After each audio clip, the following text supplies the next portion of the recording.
One of the things that set Disney apart from the other cartoon companies back in the day, and what really propelled them to what they have become, was they were the first cartoon company to add sound to their cartoons. If we go back before cartoons, could talk, music pretty much drove them forwards. The turning point was with the Silly Symphonies, when they started adding music and timing the animations. The music.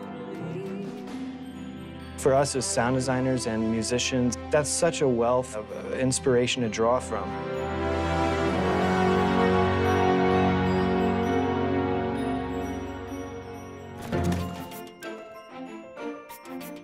In this specific game, music is very, very important because story is so important. Story and music go very hand in hand. It's just another layer on top of everything that builds emotion and builds connection to the game.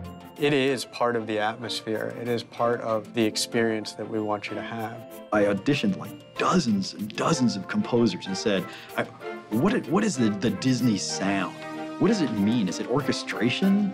Is it a musical style? I mean, what is it? Jim Dooley, he immediately got what I was trying to get at. I mean, that Disney style, he was able to describe it in ways that I almost understood, and he was able to capture it.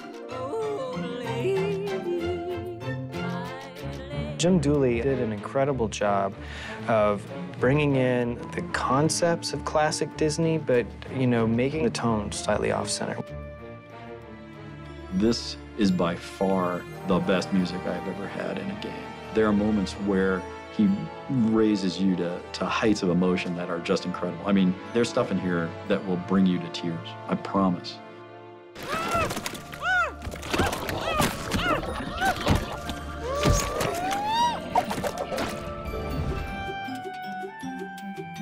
I asked Jim to create a Mickey theme and an Oswald theme. The thing is, it had to be flexible because in a game, you change the music based on what the player does. So he needed to create a theme that was incredibly flexible. Frankly, more flexible than I thought was possible. The changes that we have in the music, from the ambient scoring that goes on when you're just exploring a world, to the combat music that kicks in, to the little bits of music that you get from the rides and riding them themselves, have all catered to changing that atmosphere and kind of poking at the emotions of the player. We use the music to tell the player what Mickey is feeling. So if he's in a sad mood, the music's going to be sad. If he's happy or feeling triumphant about something. We don't say triumph on the screen like that. We play it with music.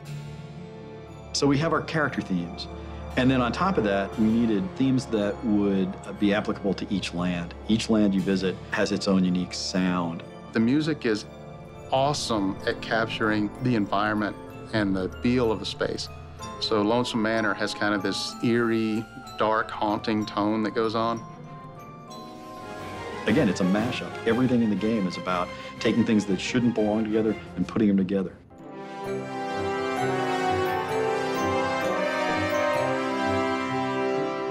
The range of emotions in the score is stunning.